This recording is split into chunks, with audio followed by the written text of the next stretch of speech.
Welcome to the স্টুডেন্টজন coaching centre. আজকে তোমাদের সামনে নিয়ে এসেছি মক টেস্ট 13। দেখো, তোমাদের যে অঙ্কের মক টেস্টগুলো চলছিল, যে সিরিজগুলো 1 2 3 4 করে, তাহলে আজকে আমরা শিখবো 13 নম্বর মক টেস্টে কি কি অঙ্ক আছে। তার সাথে আমরা একটু আলোচনা করব পুলিশের রেজাল্ট কবে আসতে পারে। তার সাথে আমরা দেখব ক্যালকাটা পুলিশের রেজাল্ট মার্ট কবে আসবে। এগুলো নিয়ে একটু আলোচনা করব আমরা। তার আগে অঙ্কগুলো দেখে নিই কি কি আছে।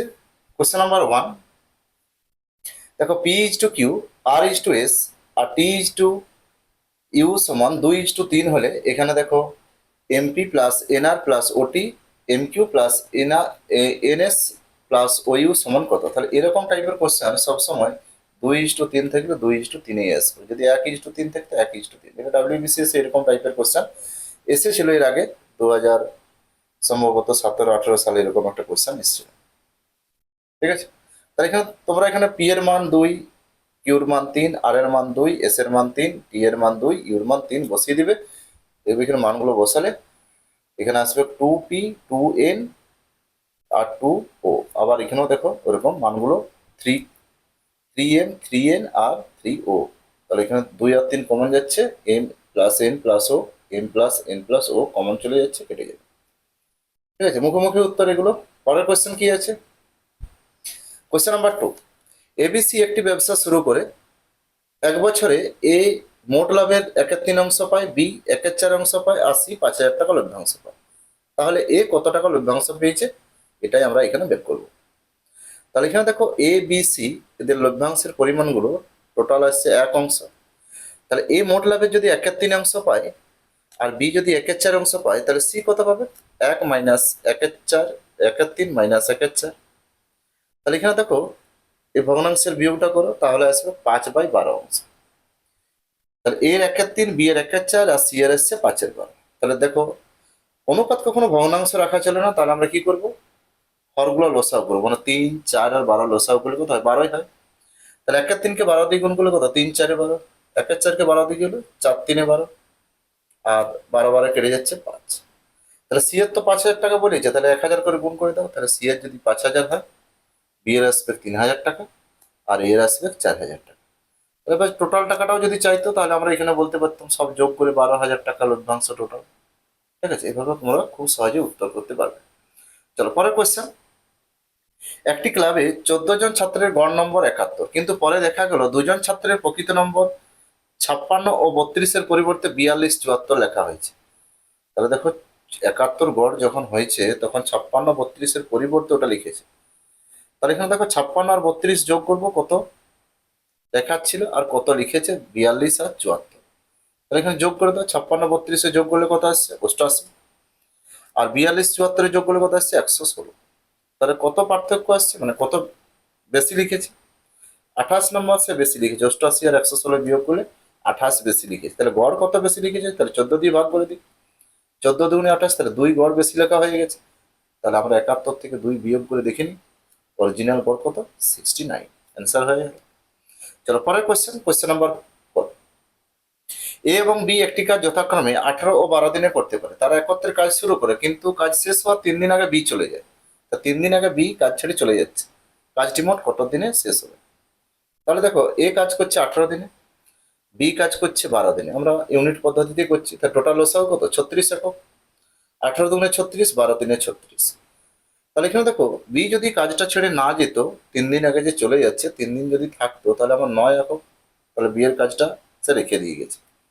তাহলে বি এর 9 একক কাজটা নিশ্চয়ই এ কে করতে হয়েছে। তা 36 প্লাস 9 টোটাল 45 একক কাজ এখানে দুজনে মিলে, প্লাস এ করেছে 9 একক। তাহলে দেখো 3 আর 2 যোগ করলে কত হয়? 5 একক। তাহলে একত্রে কাজ করলে 5 একক কাজ হয় প্রতিদিন। তাহলে 45কে আমরা 5 দিয়ে ভাগ করছি, 5 9 45। তাহলে টোটাল এখানে মোট কাজটা 9 দিনে শেষ হয়েছে। তাহলে এ আর বি একত্রে কাজ করেছে 6 দিন, আর এ একা 3 দিন, তাহলে টোটাল 9 দিন হয়ে গেল।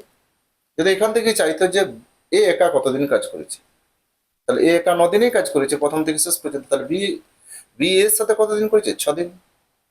চলো পরের কোয়েশ্চেন। একটি নল 15 মিনিটে একটি চৌবাচ্চা জলপূর্ণ করতে পারে। তাহলে একটি নল দেখো, প্রথম নল 15 মিনিটে জলপূর্ণ করছে, তাহলে পূর্ণ মানে প্লাস, আর দ্বিতীয় নলটা কি করছে? 30 মিনিটে খালি করছে, তাহলে খালি হলে মাইনাস, তাহলে লসাগু কত 30। তাহলে 15 দুগুণে 30, তাহলে প্রথম নলটা 2 একক যদি পূর্ণ করছে 30 একে 30, আর দ্বিতীয় নলটা 1 একক খালি করে দিচ্ছে, তাহলে আমার 1 একক পূর্ণ হয়ে থাকছে, তাই তো। তাহলে এবার দেখো নল দুটি একসঙ্গে খোলা হয়, তাহলে 15 মিনিট পর, তাহলে 15 মিনিট পর দ্বিতীয় নলটা বন্ধ হচ্ছে, তাহলে 15 মিনিটে আমার টোটাল কত পূর্ণ হচ্ছে, 15 একক পূর্ণ হচ্ছে। তাহলে আমার আছে কত 30 একক, আর 15 একক পূর্ণ হচ্ছে, তাহলে আমার বাকি থাকছে কত, রিমেনিং ওয়ার্ক 30 মাইনাস 15, 30 মাইনাস 15 মানে 15 একক বাকি থাকছে। তার টোটাল কাজের কত অংশ থাকছে, টোটাল কাজ তো 30, তাহলে যখন অংশ বার করছি তখন 15/30, তাহলে আমার কাজটা আসছে 1/2 অংশ, আর কাজ বাকি থাকছে। ঠিক আছে, চলো পরের কোয়েশ্চেন নাম্বার 6। এক ব্যক্তি 24 কিমি/ঘন্টা গতিবেগে স্কুটার চালিয়ে গেলে একটি স্থানে পৌঁছাতে 5 মিনিট দেরি হয়, আর 30 কিমি/ঘন্টা বেগে গেলে 6 মিনিট আগে পৌঁছে। এই যে দেরি আর আগে, 24 কিমি/ঘন্টায় গেলে 5 মিনিট দেরি, আর 30 কিমি/ঘন্টায় গেলে 6 মিনিট আগে, তাহলে দেরি আগে, তাহলে দূরত্ব কি হবে, দূরত্ব সমান, তাহলে দেরি আর আগে যোগ করে দেবো, তাহলে 5 + 6/60। যেহেতু মিনিট আছে তাই আমরা 60 দিয়ে ভাগ করছি। তারপর আমার সূত্রটা কি, গতিবেগের গুণফল / গতিবেগের পার্থক্য, তাহলে গতিবেগের গুণফল 24 × 30 / 30 - 24। জাস্ট ক্যালকুলেশন করো, উত্তর হয়ে যাবে। তাহলে এটা ক্যালকুলেশন করলে উত্তর কত আসছে, 11/60। আবার 24 30 উপরে রইলো, 24 30 / 30 থেকে 24 বিয়োগ করলে কত হয় 6, 6 × 5 = 30, 5 × 12 = 60, আর 12 দুগুণে 24, 11 দুগুণে 22, তাহলে টোটাল 22 কিমি রাস্তা, টোটাল 22 কিমি রাস্তা। তাহলে দেরি দেরি হলে কি করবো, এখানে বিয়োগ চিহ্ন দেবো, আগে আগে হলে বিয়োগ চিহ্ন, আর দেরির সাথে যদি সঠিক সময় হয় তাহলে দেরি +0, আর আগের সাথে সঠিক সময় যদি হয় তাহলে আগে +0/60 তো রয়েছেই। এই গতিবেগের গুণফল গতিবেগের পার্থক্যটা সবসময়। চলো পরের কোয়েশ্চেন নাম্বার 7। 150 মিটার দৈর্ঘ্যের একটি ট্রেন 500 মিটার দৈর্ঘ্যের একটি সেতুকে 30 সেকেন্ড অতিক্রম করছে, তার ট্রেনটার গতিবেগ কত। তাহলে 150 মিটার দৈর্ঘ্যের যে ট্রেনটা 500 মিটার সেতুকে অতিক্রম করছে, ট্রেনটার গতিবেগ থাকবে /30, এত মিটার/সেকেন্ড। তাহলে এখানে ভাগ করছে, এখানে যোগ করো, দেখো 650/30, 0 0 কেটে গেল 65/3, এটা রেখে দাও ভগ্নাংশের আকারে, 65 মিটার/সেকেন্ড তার হচ্ছে ট্রেনটার গতিবেগ। এখন ট্রেনটা 370 মিটার একটা প্ল্যাটফর্মকে অতিক্রম করাতে হবে, তার ট্রেনটার তো নিজের দৈর্ঘ্য আছেই, তারপর টাইমটা বার করবো প্ল্যাটফর্মকে অতিক্রম করার জন্য। তাহলে 150 + 370, তাহলে এটা তার ডিস্টেন্সটা টোটাল / আমরা গতিবেগ দিয়ে ভাগ করছি, তাহলেই সময় পাবো। তাহলে 170 150 আর 370 যোগ করলে কত আসে, যোগ করে দাও, যোগ করলে আসছে 520, তাহলে 520 / 3/65। তাহলে দেখো 13 × 5 = 65, আর 13 × 4 = 52, কাটাকাটি করো, 5 × 8 = 40, 8 × 3 = 24 সেকেন্ড। তাহলে 24 সেকেন্ড সময় লাগবে প্ল্যাটফর্মটাকে অতিক্রম করতে ট্রেনটা। তাহলে পরের কোয়েশ্চেন নাম্বার 8-এ চলে যায়। একটি নৌকা স্রোতের অনুকূলে 15 কিমি যাচ্ছে 3 ঘন্টা, তাহলে 3 × 5 = 15, 5 কিমি/ঘন্টা অনুকূলে বেগ, আর 7 × 1 = 2 ঘন্টায় ফিরে আসছে, তার মানে প্রতিকূলে বেগ। তাহলে দেখো অনুকূলে বেগটা আসছে 15/3, আর প্রতিকূলে বেগ কত, 15/7 × 1 = 2 মানে কত, 15/2। তাহলে স্থির জলে বেগ মানে কি জানি, হাফ অফ অনুকূলে বেগ প্লাস প্রতিকূলে বেগ, তাহলে হাফ অফ অনুকূলে বেগ প্লাস প্রতিকূলে বেগ, 3 × 5 = 15, তাহলে হাফ অফ 5 + 2, 2টা উপরে চলে গেল, তাহলে 7/2, তাহলে 7/2 মানে কত আসছে 3.5 মিটার/কিমি/ঘন্টা। এটাই উত্তর। তাই কোশ্চেন নাম্বার 9। দেখো চিনির মূল্য 20% কমে যাওয়ায় 600 টাকায় 5 কেজি চিনি বেশি পাওয়া যায়, তাহলে পূর্বে 1 কেজি চিনির মূল্য কত। তাহলে পূর্বে চিনির মূল্য বার করছি, তাহলে আমরা এখানে সূত্রটা কি জানি, টাকা/কেজি, শর্টকাট সূত্র টাকা/কেজি ইন্টু x% যেহেতু কমেছে তাহলে 100 - x। তাহলে হরটা যদি আমার হরটা যত ছোট হবে মানটা তত বেরোবে বেশি, তাহলে কমেছে। ঠিক আছে, তার টাকা/কেজি, তাহলে এখানে আসছে কত, 600/5, আর 20/80, 20 × 4, আর 5 × 12 = 60, 120, আর 4 × 3 = 12, তাহলে এখানে অ্যান্সার হয়ে গেল 30 টাকা পার কেজি ছিল পূর্বে মূল্য। Question number 10। ক্রমান্বয়ে 2 বছর, তাহলে প্রথম বছর আর দ্বিতীয় বছর, ক্রমান্বয়ে 2 বছর একটি বিদ্যালয়ে 80 জন ও 60 জন পরীক্ষার্থী, তাহলে 80 জন আর 60 জন পরীক্ষার্থী, টোটাল 8 × 6 = 14, 140 জন পরীক্ষার্থী। 60% প্রথম বছর আর 80% দ্বিতীয় বছর, তাহলে 60% যদি প্রথম বছর হয় তাহলে টোটাল উত্তীর্ণ কত হয়েছে, 60% আর 80%, তাহলে এখানে দেখো 100 100 কাটছে, উপর নিচে দুটো করে শূন্য কাটে দাও। 8 48 8 48, তাহলে টোটাল উত্তীর্ণ হয়েছে 48 48 96 জন। তা টোটাল ছাত্রছাত্রীর মধ্যে উত্তীর্ণ পার্সেন্টেজ কত? 96 ডিভাইড বাই 140 ইন্টু 100। তাহলে এখানে শূন্য শূন্য কাটা, 2 7 14, আবার 2 48 96, তাহলে 480 480 বাই 7 এত পার্সেন্ট। তাহলে এটাকে 7 দিয়ে ভাগ করে দাও। 7 6 42, 7 8 56, আর 4 বাই 7, 68 পূর্ণ 4.7%। অ্যান্সার হয়ে গেল। Question number 11। এক ব্যক্তি 100 টাকায় 20টি আপেল বিক্রয় করে 20% লাভ করেছে। 100 টাকায় কটা আপেল সে কিনেছিল? তাহলে একটা আপেলের বিক্রয় দাম কত? একটা আপেলের বিক্রয় দাম 100/20, তাহলে 20% লাভ, তাহলে একটা আপেলের কিনা দাম কত? বিক্রয় দাম থেকে কিনা দাম মানে পূর্বে গেলে 100 উপরে হয়, পূর্বে গেলে 100 উপরে হয়। শতকরা লাভ ক্ষতির কোনো সূত্র মনে রাখতে হবে না।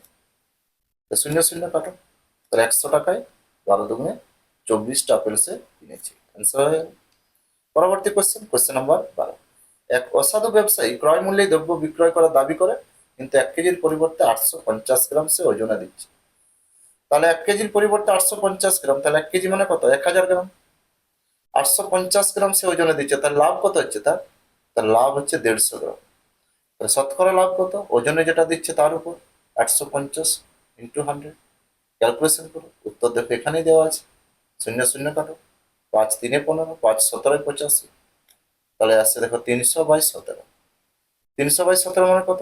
17 কে 17, 17 17 এমনিতে 289, তাহলে আসছে 17 17 289 হলে 11/17, 11 পূর্ণ 11/17 পূর্ণ 11/17%। অ্যান্সার হয়ে গেল। পরের কোয়েশ্চেন। তাহলে এখানে দেখো r% হারে সরল সুদে n বছরের সুদ দেওয়া আছে, তাহলে আসল কত? তাহলে আমরা আসল সমান কি জানি? আসল সমান সূত্রটা বসো। আসল সমান সুদ ইন্টু 100, সুদ ইন্টু 100 ডিভাইড বাই সুদের হার ইন্টু সময়। তাহলে সুদ কত দেওয়া আছে? সুদ দেওয়া আছে PNR ডিভাইড বাই 25 ইন্টু 100, আর সুদের হার কত? আর এই দেওয়া আছে, আর বছরটা n দেওয়া আছে। তাহলে এখানে n কাটছে 25 400, তাহলে অ্যান্সার হয়ে গেল কত? 4P। অ্যান্সার হয়ে গেল 4P। Question number 14। চক্রবৃদ্ধি সুদে কোনো আসল 4 বছরে দ্বিগুণ হচ্ছে, তাহলে দ্বিগুণ হচ্ছে 4 বছরে, দ্বিগুণ হচ্ছে 4 বছরে। তাহলে দ্বিগুণ হতে যদি আমার 4 বছর লাগে, তাহলে 4 গুণ, তাহলে 4 গুণ মানে 2 ইন্টু 2, তাহলে দ্বিগুণ দ্বিগুণ, তাহলে প্রতি দ্বিগুণে 4 বছর, 8 দ্বিগুণে কত? 4 বছর, তাহলে 4 4 কত? 8 বছর সময় লাগবে। অ্যান্সার হয়ে গেল। পরের কোশ্চেন। কত টাকার 5% হারে 2 বছরের সরল সুদ ও চক্রবৃদ্ধি সুদের পার্থক্য 25 টাকা হবে? তো সুদের হার যেহেতু দেওয়া আছে, তাহলে আমার এখানে দেখো 2 বছরের ক্ষেত্রে চক্রবৃদ্ধি সুদ আর সরল সুদের সম্পর্কটা হচ্ছে CI মাইনাস SI সমান P ইন্টু R/100 তার হোল স্কয়ার। মান বসাও, ক্যালকুলেশন করো, তাহলে 25 আসল পি এ রইল, আর আসছে 5, তাহলে 5/100 তার হোল স্কয়ার, 5 200, তাহলে এখানে 25 সমান আসছে 1/20 তার হোল স্কয়ার মানে আসছে 400, 25 400, তাহলে পি সমান আসছে কত? 10,000। 25 400, তাহলে এখানে পি আসছে 10,000, তাহলে আসল 10,000 হয়ে গেল। Question number 16। সোনা ও তামা জলের চেয়ে 19 গুণ ও 9 গুণ ভারী, তাহলে 19 আর 9 এলিগেশন করে দাও। তাদের মিশ্রিত ধাতু জলের চেয়ে 15 গুণ ভারী, তাহলে এখানে এলিগেশন করে দাও, কোনাকুনি বিয়োগ।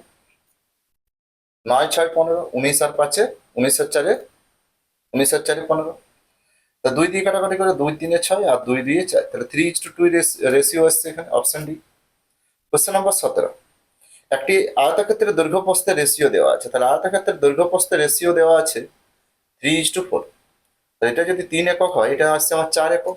এছাড়াও তোমরা অন্য প্রসেসও করতে পারো, একটা 3x আর একটা 4x ধরে নিতে পারো। তাহলে আয়তক্ষেত্রের পরিসীমা মানে হচ্ছে 2 ইন্টু দৈর্ঘ্যযুক্ত প্রস্থ, তাহলে 3x plus 4x, 3x plus 4x সমান আসছে কত? 56। তো 4 আর 3 7 14x, তো 7 2 4 14x সমানই 56, 14 4 56, তাহলে x এর ভ্যালু কত আসছে? 4। তাহলে দৈর্ঘ্য আসছে 4 3 12 আর প্রস্থ আসছে 4 4 16, তাহলে আয়তক্ষেত্রের ক্ষেত্রফল মানে কি? দৈর্ঘ্য ইন্টু প্রস্থ, 12 আর 16 গুণ করলে কত আসে? 192। এছাড়া তোমার 3 একক আর 4 একক, তাহলে এখানে দেখো 2 আর 2 ইন্টু দৈর্ঘ্যযুক্ত প্রস্থ, তাহলে কত আসছে? 14 এককই মানিয়ে আসছে কত? 56। পরিসীমা দেওয়া আছে, তাহলে 1 একক সমান কত? 4, তাহলে 4 3 12 আর 4 4 16, তাহলে এখানেও সেই 12 আর 16ই আসবে, একই ব্যাপার, 192 ক্ষেত্রফল। পরবর্তী question number 18। 2 semi, 3 semi, 6 semi বাহু বিশিষ্ট 3টি বর্গক্ষেত্রের সমন্বয়ে নতুন একটি বর্গাকার ক্ষেত্র তৈরি করা হলে নতুন বর্গক্ষেত্রে বাহুর দৈর্ঘ্য কত? তাহলে দেখো, ছোট ছোট জমি নিয়ে যখন একটা বড় জমি তৈরি করা হয়, তার মানে কি ক্ষেত্রগুলো কোনো পরিবর্তন হয় না। তার মানে 3টার ক্ষেত্রফলের সমান বড়টার ক্ষেত্রফল। তাহলে এ সমান কত আসছে? √2, 2 স্কোয়ার মানে 4, 3 স্কোয়ার মানে 6, আর 6 স্কোয়ার মানে 36। টোটাল আসছে √2 49। তাহলে এখানে দেখো অ্যান্সার আসছে, বাহু আসছে 7। অ্যান্সার হয়ে গেল। পরের কোশ্চেন নাম্বার 19। একটি ত্রিভুজ এবিসি এর বিসি বাহুর উপর ডি এমন একটা বিন্দু যে বিডি আর এডি 4:5 অনুপাতে আছে। তাহলে বিডি আর ডিসি যে বাহুটা আছে 4:5, একটা 4x আর একটা 5x ধরে নাও, অনুপাত যেহেতু দেওয়া আছে। তাহলে আগে ত্রিভুজটা এখানে, এই যে এবিসি ত্রিভুজ, এবিসি ত্রিভুজ এবিসি, তাহলে বিসি বাহুর উপর একটা ডি বিন্দু লম্ব আঁকলাম। তাহলে এবিডি হচ্ছে 60 বর্গ সেন্টিমিটার। তাহলে এই যে এবিডি ত্রিভুজটা, তার ক্ষেত্রফল দেওয়া আছে, আর এটা ক্ষেত্রফল বার করতে হবে। তাহলে এবিডি যে ত্রিভুজের ক্ষেত্রফল, তাহলে এটা আসছে 4x আর এটা আসছে 5x, আর এটা হচ্ছে এইচ উচ্চতা। তাহলে হাফ ইন্টু ভূমি ইন্টু উচ্চতা, তাহলে হাফ ইন্টু ভূমি ইন্টু উচ্চতা 4x ইন্টু এইচ সমান 60 তো দেওয়া আছে। 2 দিয়ে 4, আবার 2 30-এ কাটাই দিকে, তাহলে এক্স এইচ, তাহলে এক্স এইচ সমান আসছে 60। এটা আসছে আমার বিএডি বা এবিডি ত্রিভুজ থেকে পাচ্ছি। এবার দেখো আমরা ত্রিভুজ এডিসি, এডিসি ত্রিভুজের ক্ষেত্রফল মানে কি? হাফ ইন্টু ভূমি ইন্টু উচ্চতা, তাহলে ভূমি আছে 5x আর উচ্চতা কত আছে? এইচ। তাহলে এখানে দেখো 5-এর 2 এক্স এইচ এর ভ্যালু তো আমরা অলরেডি বের করে রেখেছি। তাহলে 5-এর 2 ইন্টু 60, তাহলে 2 30-এ 60 আর 3 5-এ 2 30-এ 60। এখানে এক্সএইচটা 30 বেরোবে, এক্সএইচটা 30, এখানে ক্যালকুলেশন একটু ভুল হয়েছে। তা 30, 2 15-এ 60, তাহলে 15 5-এ 75। একটু ঠিক করে দেখবে এটা। তাহলে এই ত্রিভুজের ক্ষেত্রফল থেকে আমরা এক্সএইচ এর ভ্যালু বার করবো, তারপর এক্সএইচ এরটা এডিসি ত্রিভুজে বসিয়ে দেবো, হাফ ইন্টু ভূমি ইন্টু উচ্চতা। তাহলে দেখো এই ত্রিভুজটার ক্ষেত্রফল বেরিয়ে যাচ্ছে। যদি বলতো টোটাল ত্রিভুজটার ক্ষেত্রফল কত, তাহলে এমনিতে এটা ছিল 60 আর এটা আসছে 75। তাহলে 7 6 135, এটাও পরীক্ষায় আসে মাঝে মধ্যে কোশ্চেন। চলো শেষ কোশ্চেন। একটি রম্বসের কর্ণ দুটির দৈর্ঘ্য দেওয়া আছে 30 সেন্টিমিটার, 40 সেন্টিমিটার। তার বাহুর দৈর্ঘ্য কত? তার রম্বসের বাহুর সাথে কর্ণের সম্পর্ক কি? বাহু সমান হাফ অফ √2 কর্ণদের বর্গের যোগফল, তাহলে d1 square plus d2 square. তাহলে মান বসাও আর ক্যালকুলেশন করো। আর ক্ষেত্রফল মানে কি? হাফ ইন্টু কর্ণদয়ের গুণফল, এটা হচ্ছে রম্বসের ক্ষেত্রফল, হাফ ইন্টু কর্ণদের গুণফল। যেমন তোমার পরীক্ষায় আসবে 30 স্কোয়ার প্লাস 40 স্কোয়ার। 30 স্কোয়ার মানে আসছে 900, আর 40 স্কোয়ার মানে আসছে কত? 4 4-এ 1600। তাহলে এখানে দেখো 2500, তাহলে 2500 কার স্কোয়ার? 2500 আসছে 50 স্কোয়ার, 50/2, তাহলে আসছে 25 হচ্ছে বাহু। দেখো তোমাদের ডাব্লিউপি তে তোমাদের উইন্ডোজ ওপেন হয়েছে তোমাদের এডিট করার জন্য, সেখানে তোমরা এডিট করতে পারবে এডিট অপশনে গিয়ে। তারপরে দেখো তোমাদের 21 তারিখে একটা হেয়ারিং আছে, 21শে আগস্ট, 21শে আগস্ট একটা হেয়ারিং আছে। সেই হেয়ারিং এ আশা করি সমস্ত কেস মিটে যাবে। আগস্টের শেষ দিকে বা সেপ্টেম্বরের ফার্স্ট উইকের মধ্যে তোমরা রেজাল্ট পেয়ে যাবে পুজোর আগে। অবশ্যই তোমাদের জয়েন হচ্ছে 100% শিওর। তারপরে আসবে আমাদের ক্যালকাটা পুলিশের রেজাল্ট, ক্যালকাটা পুলিশের রেজাল্টের পরেই আমাদের শুরু হবে মাঠের পরেই আমাদের আগামী ডিসেম্বরের শেষ দিকে বা জানুয়ারির প্রথমে আমার সেটার মেনের পরীক্ষাও হয়ে যাবে। ওটাও তোমরা মার্চের পরে জয়নিং হয়ে যাবে। তার সাথে সাথে আমাদের নতুন বছরে ডাব্লিউপির 20,000 ভ্যাকেন্সিও আসতে চলেছে। ঠিক আছে, তার সাথে থাকছে ডিসেম্বরের দিকে তোমাদের পঞ্চায়েতের ভ্যাকেন্সি আসছে। তার সাথে আমাদের যে গ্রুপ বি গ্রুপ সি এগুলোর ইন্টারভিউ শুরু হবে। অতএব তোমরা এখন থেকে প্রিপারেশন নিতে থাকো, আগামী দিনে যেসব পরীক্ষাগুলো আসছে তার জন্য তৈরি থাকো, নিয়মিত মক টেস্ট দাও। তোমাদেরকে এইটুকুই বলবো যে তোমরা নিয়মিত পড়াশোনা করো, আগামী দিনে যে ভ্যাকেন্সিগুলো আসছে সেগুলোর উপর ফোকাস করো। যে নিয়মিত পড়াশোনা করবে অবশ্যই সে চাকরি পাবে। আমি যে অঙ্কের ভিডিওগুলো দিচ্ছি সেগুলো তোমাদের যদি ভালো লাগে অবশ্যই প্রত্যেকে দেখো, শেয়ার করো, কমেন্ট করো। তোমাদের কেমন ভিডিও প্রয়োজন সেগুলো কমেন্টে জানাও। তোমাদের জন্য আরো নতুন নতুন মক টেস্ট আমি নিয়ে আসবো আগামী দিনে। চ্যাপ্টার ওয়াইজও তোমাদের ক্লাস দিচ্ছি, সাথে মক টেস্টও থাকছে। ঠিক আছে, এগুলো তোমরা বাড়িতে করো, পরবর্তী মক টেস্ট আমি পরের দিন